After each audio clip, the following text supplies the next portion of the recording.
Hello guys, good evening. আজকে বেশ অনেক দিন পর আমরা মা বেটি আবার বেরিয়েছি শপিংয়ে। দেখতেই পাচ্ছেন রাস্তায় কি জ্যাম।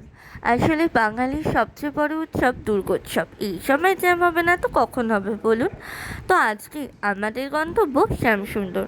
আসলে আজকে আমরা এসেছি একটুখানি ঢাকাই মসলিন কিনতে মায়ের জন্য, কিন্তু এখানে সব কথাই নর্মাল ঢাকাই, তাই জন্য বাধ্য হয়ে আমরা চললাম আমাদের অন্য গন্তব্য গৌরীশঙ্করে। তো এখানে যেই বললাম আমাদের ঢাকাই মসলিন দরকার, তো তখনই আমাদের এই টাইপের শাড়িগুলো দেখালো।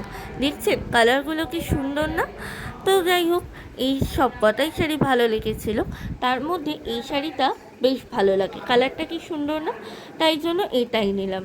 আর জানেন, আমাদেরকে তার সঙ্গে রিটার্ন গিফটে একটা বটলও গিফট করেছে। যাই হোক, তারপর পেমেন্ট করে আমরা চললাম বাড়ি।